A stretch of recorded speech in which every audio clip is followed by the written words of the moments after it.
In January 1949, the 13-year-old boy living there seemed like a perfectly normal teenager. Attending school, concentrating on his studies, he was slightly built and unathletic, preferring to stay indoors listening to his favorite programs on the radio and playing board games.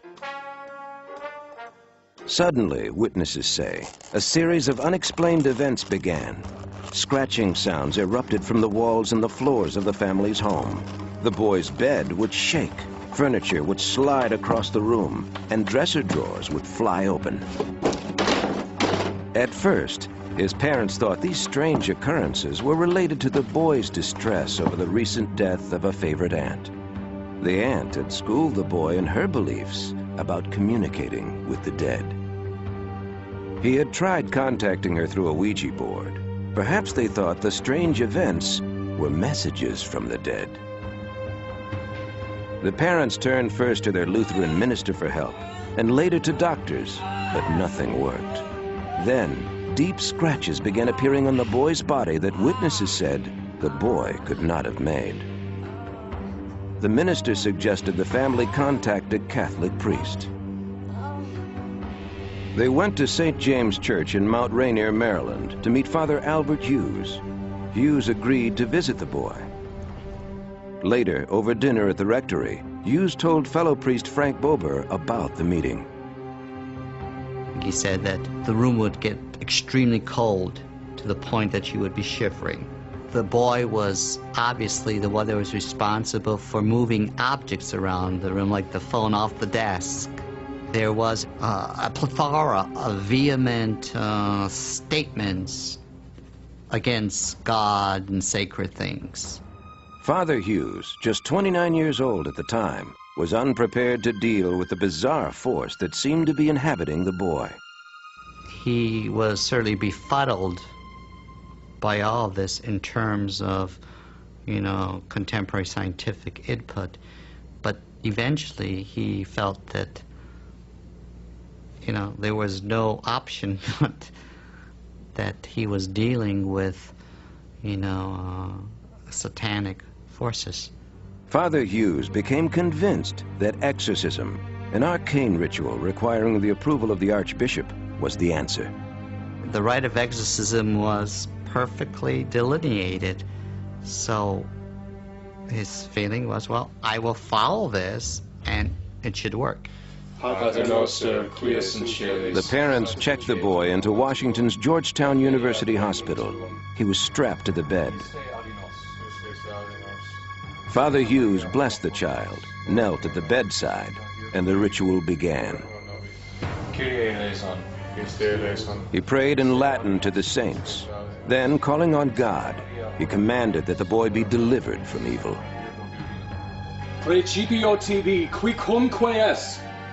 And the boy broke the strap and pulled out a spring and gashed Father Hughes's arm from the top to the wrist.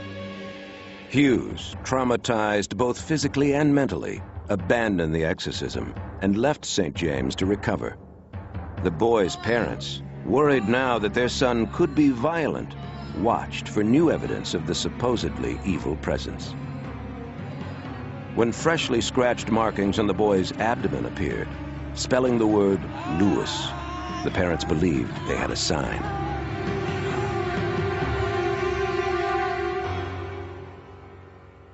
They had relatives in St. Louis, where the boy's late aunt had lived, and they went there for help. Within days, the parents asked a Jesuit priest at nearby St. Louis University to perform an exorcism. It was early March, 7 weeks into the boy's strange odyssey.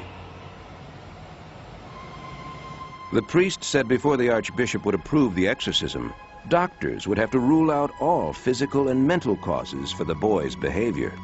The doctors claimed they did. The Archbishop chose the 52-year-old pastor of the university's church, Father William Bowden, as the exorcist. Bowden had the required qualifications according to his superior. He was pious, prudent, and mature of years, just as the exorcism ritual dictated. Bowden asked a professor and fellow priest, Raymond Bishop, then 43 years old, to assist him. He also included Walter Halloran. I used to drive for Father Bowden, and one evening just before supper he came up to me and he said, would you take me someplace tonight? And so I said, sure. A 26-year-old seminary student at the time, Father Halloran had no idea he was about to assist in an exorcism until Father Bowden began the prayers in the home of the boy's relatives. And I was kneeling at the foot of the bed, leaning on the bed with my elbows, and the bed started going up and down. I guess I looked a little surprised because he stopped for a minute and just looked over and says, don't worry. So I went on with the prayers, and then I think the next thing that happened is that a bottle of holy water flew across the room. It was sitting on a bureau, and it went flying across the room, crashed into the wall. The two priests performed the ritual as Father Halloran and family members held the boy down. Night after night, the priests tried to pin relics of saints on the boy and place a crucifix in his hand. They sprinkled holy water and repeatedly recited the prayers of the exorcism ritual. During the prayers of exorcism, the child would become real agitated and thrash around. Holy water would always bring a reaction from the little boy, you know, of anger, not wanting the holy water sprinkled on him and that sort of thing. The boy also showed extreme anger toward the priests, according to the author of The Exorcist, William Peter Blatty. The boy was able to spit copiously and prodigious distances with remarkable accuracy. He could spit across a room 20 to 25 feet and hit a priest in the eye, and apparently was unerring. There were a couple of times when the child would make statements about people that were present. He addressed one of the priests, who I think was only there once. And he said, I'm surprised to see you in hell. He says, how did you ever get down here? The ordeal usually ended well after midnight, and the boy would fall asleep. The priests recorded the night's events in a diary signed by all the witnesses, memory of what had occurred the night before. When the exorcism in St. Louis entered its third week, Father Bowden suggested the boy should convert to Catholicism. Do you know what a sacrament is? The parents agreed, and the boy began to take religious instruction during the day in the rectory of the St. Louis University Church. Bowden also decided to move the exorcism there. Ave Maria, gratia plena Dominus tecum. Now, closer to the church, the intensity of the boy's reactions increased. Bloody brandings again rose on his body in the form of words and figures. There would be arrows. I remember arrows. Another time the word hell appeared. It was very, very exact. You know, you didn't have to work your imagination to see what it was. But most of the time there'd be long welts that would go down his arms, down his legs, across his abdomen, and on his chest. One time, one of the splotches looked something like the hooded drawings you have of the devil. In one account that was so vivid, Father Bowden recounted in his diary that while he was speaking to the boy, he happened to glance down at his leg, and before his eyes was as though this was a two-pronged pitchfork, ran all the way down from his inner upper thigh down to about the ankle, drawing blood all the way down. The ritual explicitly prohibits dialogue with the demon, but directs the exorcist to demand answers to two questions. What is your name? And what is the day and hour you will depart? So you ask those, and then you pause for an answer. Sometimes an answer is given. Like one time the child responded Legion to what is your name. At other times, the boy, speaking in an unfamiliar voice, identified himself as Spite, or the devil. One night, the voice reportedly offered to prove that it was the devil. I will awaken the boy, it said, and he will be pleasant. The boy instantly awoke, and he was calm. Later, the voice said, I will wake him up, and he will be awful. The boy woke up in a cursing fit. The voice would often taunt the priests, saying that a certain word had to be revealed before the spirit would leave. As closely as I can remember, these are the words: I will not go until he says a certain word, and I will not let him say the word. By now, according to Halloran, the battle for the boy's soul seemed endless. Night after night, the exorcist would order them to return to the rectory, repeat the ritual, and confront the forces of the unexplained. By April 1949, the teenage boy supposedly possessed by the devil had undergone almost 5 weeks of nightly exorcism rites. The boy's physical condition had weakened dramatically, and the priests feared that he was becoming dangerously ill. As a precaution, the exorcist decided to move the boy again, this time to the Alexian Brothers Catholic Hospital near St. Louis University.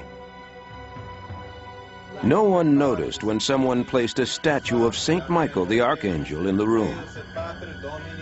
The exorcist intensified his efforts to convert the boy to Catholicism. He wanted him to accept communion. Every time Father Bowden would go to give him a host, then he'd start acting very wildly and have to be held. He had knocked the host out of Father Bowden's hand, and he hit Father Bowden, and then he grit his teeth and just refused to accept anything in his mouth. It must have taken 2 hours before he accepted the host. Easter passed with no change in the boy's behavior. The exorcist felt an urgent need to try something different. He decided to ask the ritual's required questions in English, not Latin. At first, there was the usual mix of spitting and cursing, but then the boy cried out. He said St. Michael was present. St. Michael the Archangel was present, and then he described him. In a deep, mature voice, the boy then said, Satan, I command you to leave in the name of Dominus. Leave now. The exorcist believed the boy had at last uttered the word of release, Dominus, Latin for Lord. Suddenly, according to Halloran, the boy struggled and his body contorted wildly. The child became very violent, and there was a huge noise, an explosion or report, and a very, very bright light in the sanctuary of the church. Then that disappeared. The boy fell into a deep sleep. When he awoke, he said the ordeal was over. He told of dreaming of a beautiful angel who carried a fiery sword and conquered demons. Then he fell back asleep. When the boy awoke again, all memories of his exorcism had vanished. The boy and his family returned to Maryland and converted to Catholicism. For nearly 5 decades, witnesses have protected his identity. Now, in his 60s, they say he has lived a rather ordinary life. He named his son Michael. Did an evil spirit possess the boy? Did a medieval ritual free a child from the grasp of Satan? Father Bowden, now deceased, confirmed the exorcism in a letter to author William Peter Blatty. He said, I can tell you one thing. The case that I was involved in was the real thing. I had no doubt about it then. I have no doubt about it now. The fact that the exorcism was successful is it shows that the power of God is certainly stronger than the power of the devil. Skeptics dismiss Halloran's claim. Their explanations for the boy's actions do not include the devil. A professor at the University of California, Los Angeles, Henry Kelly, a former Jesuit seminarian, says he believes the boy's so-called possessed behavior was brought on by the exorcism ritual itself. As soon as he began the rite of exorcism, then the symptoms of possession began. And I conclude from this that the very rite of exorcism caused the symptoms of possession. This is a phenomenon that has happened in the past, that suggestion brings the symptoms on, and suggestion cures the symptoms. Blatty, however, says Father Bowden tested that theory.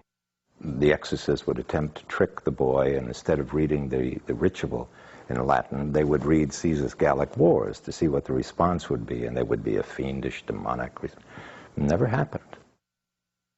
Others speculate that the boy and his aunt had an inappropriate physical relationship, and her death triggered his condition.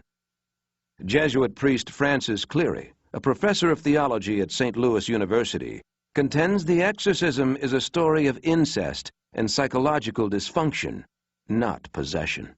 It would seem to me, from what I have read and encountered, that we're dealing with the case of a boy who has just moved into puberty, who may well have had a prehistory of incestuous encounters with his aunt.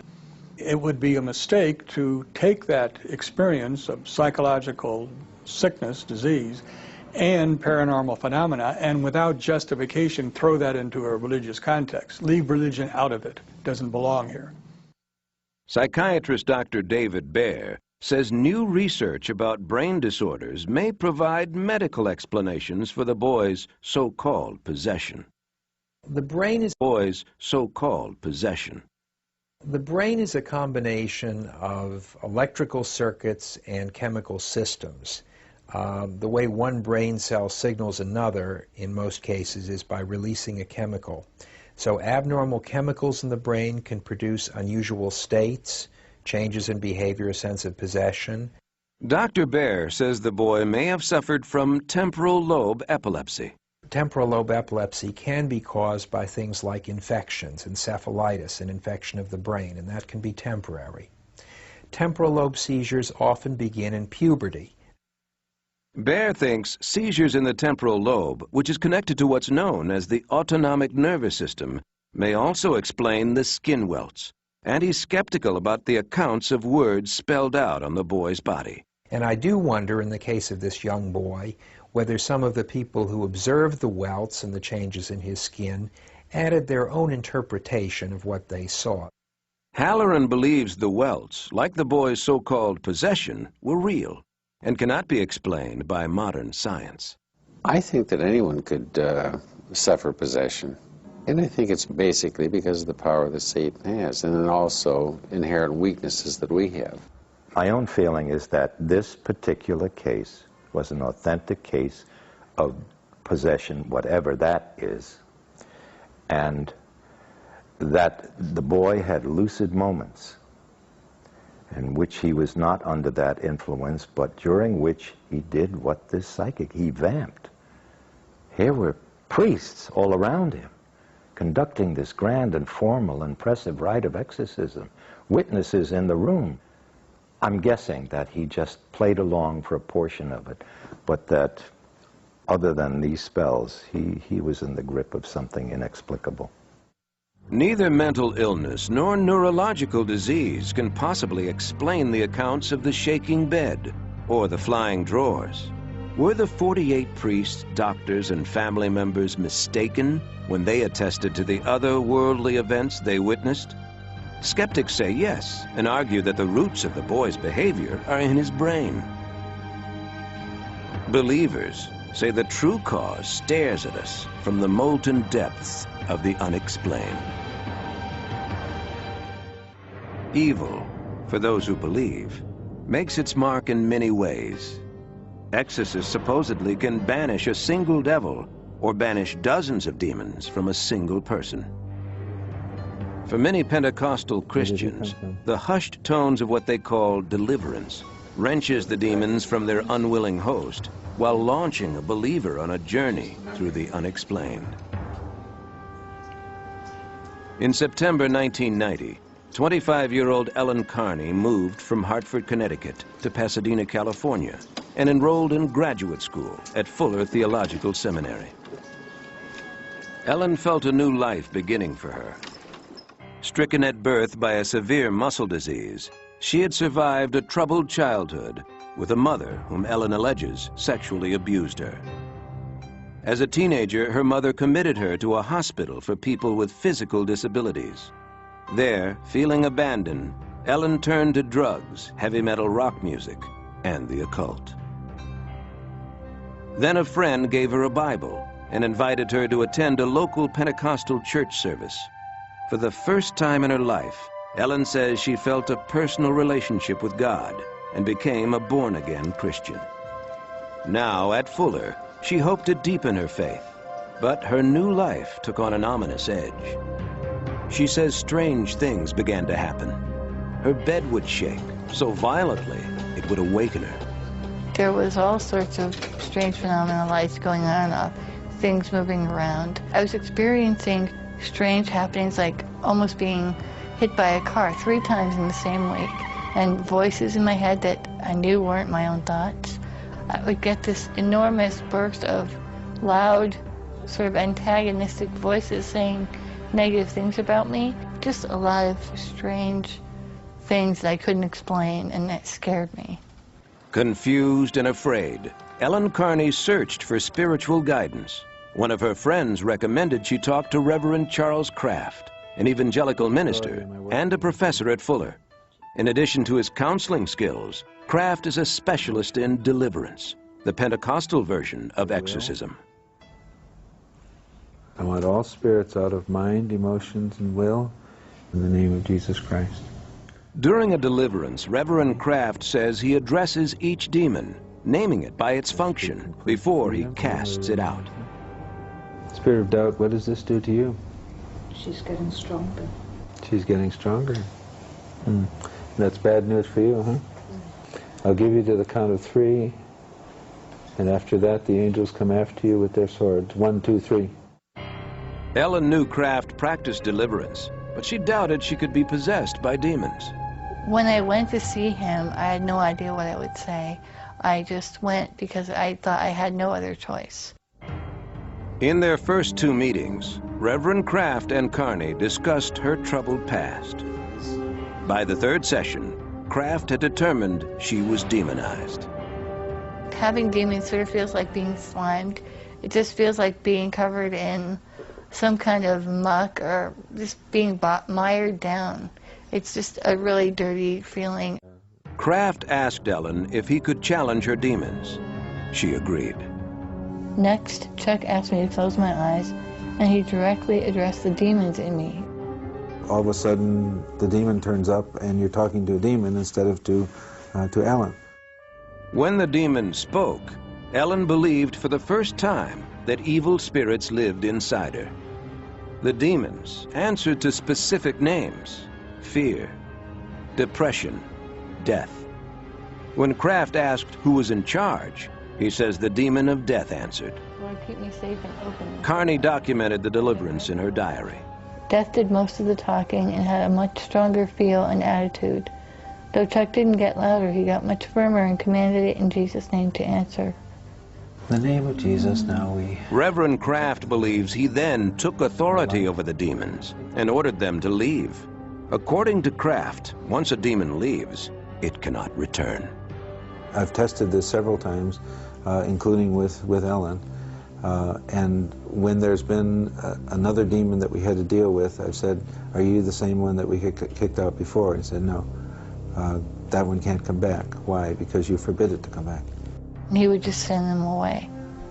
Usually I could see that and felt a real difference. Ellen met with Reverend Kraft every week for 9 months and sensed more than a dozen demons leaving her, but she knew others remained.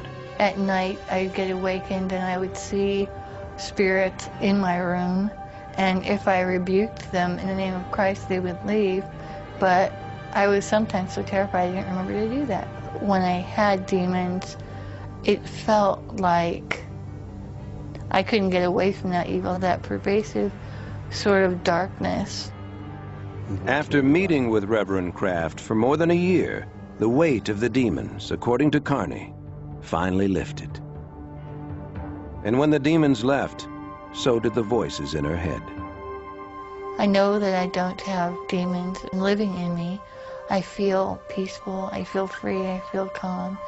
And I also feel whole in the sense of being one person together. I have my life, I know my memories, my life makes sense now. Did unseen demons inhabit Ellen Carney? Did they create violent and vicious thoughts within her? Believers say demons are real. Kraft insists that people like Ellen often must have their demons banished before they can address underlying psychological issues. A psychological problem doesn't talk to me. A demon does. That's a major difference. A simple problem, but a demon that's reinforcing that does. The reason she had come in the first place was that she was having some struggles, emotional struggles, and so we knew that we had to deal with that, and that's the important stuff to deal with. Kraft, however, has no professional training in psychology. And in fact, modern science and all psychological theory hold that demons do not exist. The psychological community overwhelmingly agrees that demons are just another name for a troubled psyche. There's no scientific evidence for demons at all, and I personally don't believe they exist. And it's really just a name that people are putting on it. And, I mean, it's no different from my saying, well, I think all your hang-ups are caused by a large green buzzard named Fred who's right behind my back. I mean, do you believe he's there? Beierstein says that in cases like Carney's, perception can be easily distorted. Extreme stress can change brain chemistry. Under those conditions, perception and reality can diverge. And that individual has no way of telling whether it's something going on out there in the real world and being sent up via the sensory pathways, or whether it's something going on in the theater of their own minds. Ellen's feeling of possession, according to Beierstein, could also be linked to her strong beliefs in a demon-filled religion. When somebody has urges that they don't understand and feelings that they don't understand, and it's a label they can grasp, and then that label brings with it a whole lot of other baggage that causes people to expect certain things to happen. Some psychologists would say that all this was explainable psychologically, but then I would have to say to them that there's no way I could have caused the external manifestations that happened around me. How do you explain your bed moving? How do you explain things in your house moving? Scientists would argue that Carney only thought her bed moved. They would suggest that her brain played tricks on her. Believers would say the tricks are part of a deadly game played by demonic agents from the unexplained. Exorcism relies on the shrouded mysteries and candlelit rituals of religion. Traditional psychotherapy derives from rational, secular analysis. Despite these vast differences, some therapists have embraced exorcism, adding a mystical adjunct to their therapeutic regimen and entering the world of the unexplained. In the fall of 1982, Margaret Swift, a trained hospital dietitian from Cupertino, California, needed a minor surgical procedure. Margaret recalls she was in otherwise perfect health when she entered the hospital. But when she returned home the next day, she felt new and unexplained symptoms. Oh, well, the symptoms were immediately. After I got home, my legs were heavy, my feet were heavy. It was hard to walk. I seemed to be eating normally, but in 3 days' time, I lost 15 pounds. In 2 weeks, Margaret returned to see her surgeon. He said her symptoms had nothing to do with the surgery and referred her to a specialist who ordered a battery of tests, none of which showed anything abnormal. It was very frustrating, wondering if they ever were going to find something wrong and would it be a terminal illness of some nature. Weeks passed, then months. With doctors unable to treat Margaret's strange exhaustion, she qualified for medical disability. After 6 years, Margaret became curious about an alternative therapy and read The Unquiet Dead by California psychologist Edith Fiore. The book described Fiore's belief that some people afflicted with mysterious diseases may actually be possessed by spirits of the dead. Fiore, who says she has performed exorcisms on hundreds of patients, theorizes that the spirits usually enter humans at cemeteries and hospitals where lost souls linger. Margaret noticed a similarity between her illness and those described in Fiore's book. She was skeptical that hypnotism could remove spirits of the dead, but desperate to find a cure, she made an appointment with Fiore. All right, have you ever been hypnotized before, Margaret? No, I haven't been. Fiore considered the strange symptoms Margaret presented: intermittent disorientation, and worst of all, the nagging heaviness in her legs. The psychologist immediately linked Margaret's past hospitalization to spirit possession. Fiore and Swift agreed to recreate the earlier exorcism. Fiore then began what she called the depossession process, by putting Margaret under hypnosis and addressing the spirit directly. Your name isn't Margaret.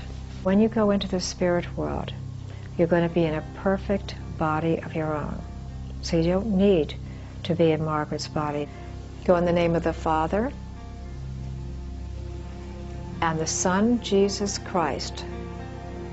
Go in peace and light and love.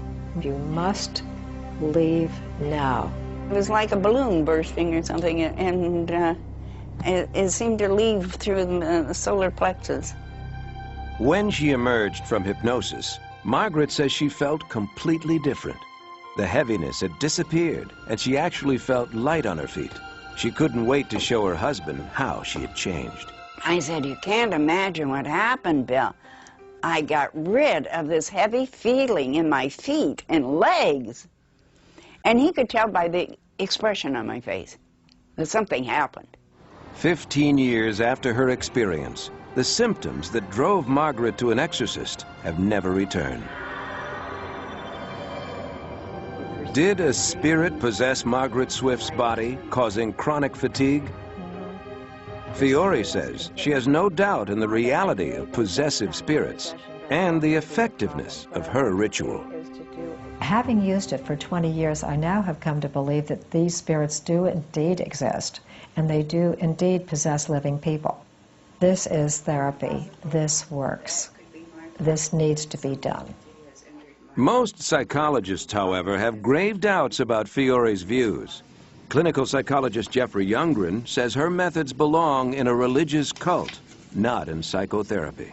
Hypnosis to get in touch with theoretical spirits, to engage in theoretical exorcisms, none of which have any validity in models of science that we accept today, is significantly outside the standard of care.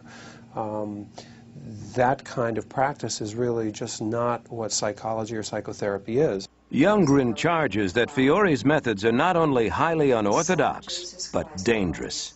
I can see that kind of introduction to a delusional system, to use a clinical term, stressing a fragile patient and causing them to fall apart.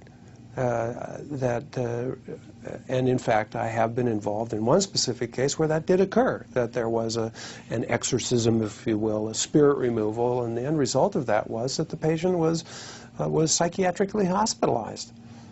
Fiore insists that her methods work, but Youngren believes Margaret Swift was cured simply because she expected to be cured. If someone enters a session with an expectancy that something's going to happen, we can bring about vast changes in them through that expectancy. Did a psychologist banish a spirit and resolve her patient's symptoms? Scientists argue that Swift's recovery was the lucky result of the power of suggestion, not a real cure. Others see a vibrant and healthy woman and credit her spontaneous recovery to the departure of a lost soul of the unexplained.